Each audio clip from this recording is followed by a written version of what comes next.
Құран кәрімнің дұғаға ерекше тоқталуы, әрі пайғамбарымызға дұғаның қалай жасалу керектігін үйретуі бұл істің қаншалықты маңызды екенін білдіреді.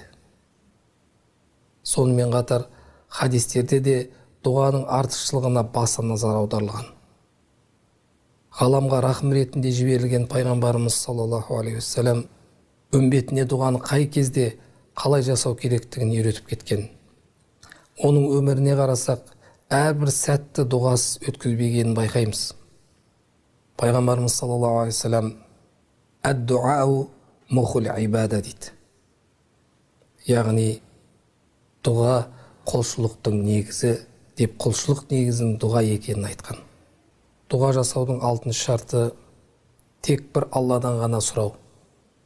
Құран кәрімнің Юнус сүресінде Бисмиллахир-рахманир-рахим وَلَا تَدْعُ مِنْ دُونِ اللَّهِ مَا لَا يَنْفَعُكَ وَلَا يَضُرُّكَ дейді. Яғни Алла тағаладан басқа пайда да, зиян да келтіре алмайтыннан, яғни пұттардан дұға тілемеңдер дейді. Жетінші, Алла тағаланың көркем есімдерімен дұға тілеу. Раззақ есімі арқылы ризықтың сұралуы, Рахим есімі арқылы мейірімділіктің қалануы, Шафи есімі арқылы неше түрлі ауруларға шипа тіленуі дұғаның бір хикметіне жатады. Сол секілді Алланың басқа да есімдері арқылы жәрдем сұрау жайлы Алла тағала былай дейді. Бисмиллахир-рахманир-рахим وَلِلَّهِ الْأَسْمَاءِ الْحُسْنَ فَادْعُوهُ بِهَا. Яғни Алла тағаланың көркем есімдері бар, осылармен дұға қылыңдар деген. Сондай-ақ Алла тағаланың Құранда Бисмиллахир-рахманир-рахим «Уд'уни астаджиб лакум» деді. Яғни маған дұға етіңдер, сендерге жауап беремін деген уәдесі бар. Иә, Алла тағала құлдарының барлық дұға тілектеріне жауап беруші. Дұғаға жауап беру бір бөлекте, оны қабыл алу бір басқа. Аятта Алла тағала өзіне жасалған барлық дұға тілектерге жауап беретінін айтты. Ал дұғада сұралған нәрсенің беріліп, берілмеуі, яғни тілектің қабыл болу болмауы Алла тағаланың хикметі мен қалауына қарай өз уақытында әртүрлі жағдайда жүзеге асады. Осыған қатысты пайғамбарымыз Мұхаммед саллаллаху алейхи уассалам бір хадисінде Алла тағала өзіне дұға жасаған барлық адамның тілегіне жауап береді. Оның дұғаларға жауап беруі дұға жасаған адамға сұрағанын беру арқылы, яки дұғасының сауабын ахиретте жинауы немесе жасаған дұғасының көлеміндей күнәсін кешірумен болады. Бірақ кісі күнә нәрсені немесе туысқандық қатынастың үзілуін тілемесе, әрі дұғам қабыл болмады деп асығыстық жасамаса болғаны дейді. Дұғаны 3 реттен қайталау керектігі жайлы Ибн Мас'уд былай дейді. Қола Ибн Мас'удин радиаллаху анху кәна алейхиссалам иза да'a да'a саласан ва иза сәәлә сәәлә саласан. Пайғамбарымыз Мұхаммед Мұстафа саллаллаху алейхи уассалам дұға еткенде бір нәрсені сұрағанда 3 реттен қайталайтын деген. Иә, дұға қылу, яғни Алладан қажетін тілеу, мұсылман тіршілігіндегі елеулі орын алатын ғибадаттың түрі. Пайғамбарымыз Мұхаммед саллаллаху алейхи уассалам «Ад-дуау силахул му'мин ва имадуд-дин ва нурус самавати вал ард» дейді. Яғни дұға мұ'миннің қаруы, діннің тірегі, аспан мен жердің нұры деген. Имам Ибн Мәжә дұға ету арқылы Алланы еске алудың 100-ге жуық пайдасы бар дейді. Енді олардың кейбіріне тоқтала кетейік. Бұл ең әуелі Алла тағаланың разылығына себепкер болады. Өйткені адамзат өзінің әлсіздігін мойындап, бір жаратушының алдында мінәжат қылып, керек жарағын жалғыз Алладан сұрайды. Сол арқылы Алланың разылығына қол жеткізеді. Бұл шайтанның қулығына себеп болады. Адам әрбір ісін, сөзін бастамастан бұрын құдіреті күшті Алла тағаланың лағынетіне ұшырап, нығметінен алыстатылған шайтанның айласынан сақта деп сыйынып дұға қылады. Жүрек жай табады. Дұға уайым қайғыны жояды. Адам жүрегіне қуаныш пен рахат сезімін орнықтырып, оны қуаттандырады. Әрі дұға етушінің жүзін нұрға бөлейді. Қатқан жүректі де шебітіп, дертке шипа болады. Сондай-ақ тот басқан өлі жүректі тірілтеді. Ал Құран кәрімде Бисмиллахир-рахманир-рахим Әлә би-зикриллахи татмаиннал қулуб дейді. Яғни, естеріңде болсын, Алланы еске алумен жүректер жай табады делінген. Ырыздық несімені молайтады. Барлық мүліктің иесі болған Алладан шынайы түрде қорқып, тек бір өзінен ырыздығымызды сұрасақ, ойламаған жерден ырыздық береді. Дұға Алла тағалаға жақындатып, оның сүйіспеншілігіне лайық етеді. Себебі Алла тағала мен сендерге көре тамырларынан да жақынмын дейді. Және де ол бізді сүйіспеншілікпен жаратқан, дана абай, махаббатпен жаратқан адамзатты сен де сүй, ол Алланы жанынан тәтті дейді. Жаратушы иемізді жан тәнімізбен жақсы көріп, содан ғана тілесек, сөзсіз сүйіспеншілігіне бөлетініміз анық. Адасудан сақтайды. Алла тағала көп дұға етушіні өз панасын алады. Ал үнемі дұғада болғандардың тіршілігі әрқашан қауіпсіз және тыныш болады. Дұғамызбен Алла тағалаға мағфират, яғни кешірім есіктерін ашады.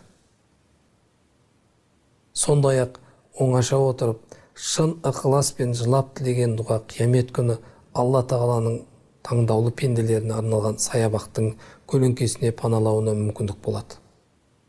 Әрдайым зікір ету, яғни Алла тағаланы еске алып, оған дұға ету тілді жаман, бос сөзден сақтайды. Дұға жәннат егістігі. Алла тағаланың пенделеріне әзірлеген нығметтерінің ең абзалы Алла тағаланың есін алып, дұға еткендердің несібесі. Көп дұға етушіге періштелер салауат айтып, Алла тағаланың рахымы жауады. Көп дұға етушілерге періштелер истиғфар, яғни кешірім етеді. Демек, Алла тағаладан күнәларының кешірілуін тілейді. Көп дұға етіп, Алла тағаланы еске алу екіжүзділікті жояды. Дінімізде бірнеше адамдардың дұғалары қабыл болатыны айтылған. Олар қиналған адамдар, зұлымдыққа ұшырағандар, ата-ананың баласына жасаған дұғасы, әділетті имамның дұғасы, салиқалы, ізгі адамның дұғасы, ата-анасына жақсылық жасап, кішіпейілдік көрсеткен перзенттің дұғасы, ораза ұстаған адамның ауыз ашардағы дұғасы, мұсылманның мұсылман бауыр үшін жасаған дұғасы, күнәларынан тәубе еткен пенденің дұғасы, жолаушының дұғасы қабыл болады. Алладан қажетімізді сұраған кезде дәретті болуды, тек жақсылық тілеуді, аят және хадисте көрсетілгендей дұға етуді, жалықпай тілеуді, қасиетті уақыттарды таңдауды, дұғаның қабыл болатынына кәміл сенуді ұмытпаған абзал. Дұға иманымыздың айнасы. Сеніміміздің беріктігіне қарай дұғаға деген құлшылығымыз да көбірек болуы қажет. Өйткені пайғамбарымыз саллаллаху алейхи уассалам дұға басымызға түскен және келейін деп тұрған нәрселерге пайда береді деген. Яғни дұға арқылы басымызға түскен ауыр жағдайдан құтылуға тырысамыз. Өйткені дұғадан асқан қару жоқ. Сонымен қатар дұға келгелі тұрған бәлені қайтарады. Құлшылықсыз, дұғасыз өткен өмірде мән мағына да болмайды. Өйткені Құран кәрімнің Фурқан сүресінде мына бір аят құлшылықтың, дұғаның маңыздылығын айғақтайды. Бисмиллахир-рахманир-рахим. Құл ма яъбау бикум рабби лаула дуаукум. Яғни, айт Мұхаммед, егер дұғаларың болмаса, Раббым сендерді қалай бағаласын? Сондай-ақ Алла тағаланың құлына өте жақындығы Құранда былай баяндалады. Мұхаммед, егер құлдарым мен туралы сенен сұраса, мен оларға өте жақынмын. тілек тілеушінің дұғасына жауап беремін. Ендеше олар да әмірімді қабыл етсін және маған сенсін, бәлкім тура жол табар деген. Дұға қылған кезде тек бір Алладан сұрау және Алладан басқа құдіреттің жоқ екенін білу. Құранда Али-Имран сүресінде Мариям анамыз бенен Закарияның арасындағы әңгіме бар. Закария Мариям анамыздың ғибадат намаз оқып жатқан бөлмесіне кіреді. дейді. Закария Мариям анамыздың бөлмесіне кіргенде, Мариям анамыздың бөлмесінде жеміс жидекті көрді дейді. Сол уақытта қысқы мезгіл ол өңірде ол жеміс жидектер жоқ еді. Бірақ Мариям анамыздың дастарханында бүкіл жеміс жидектер болды. Сонда Закария таңғалып: «Я Марияму анна лаки хаза» дейді. «Я Мариям, бұл жеміс жидектің бәрі саған қайдан келді?» дейді. Сонда Мариям анамыз: «Қолат хуа мин айндилла» дейді. «Инна Аллах ярзуқу ман яша биғайри хисаб» дейді. Бұл Алланың алдынан келді. Расында да Аллах Тағала өзінің пендесін есепсіз ырғызстандырады дейді. Аллах Тағала сізге дүние берсе, Алланың рыздығы, сізге ұзақ өмір берсе, Алланың рыздығы, сізге балалар берсе, бұл балада Алланың сізге берген үлкен рыздығы. Мариям анамыздың бөлмесінен Закария шығып, өзінің үйіне барып, сол мезетте Аллах Тағаладан бала сұрайды. Закария өзі қартайған шақ, әйелі бедеу. Бірақ Аллах Тағаланың барлық нәрсеге құдіретті екенін біліп,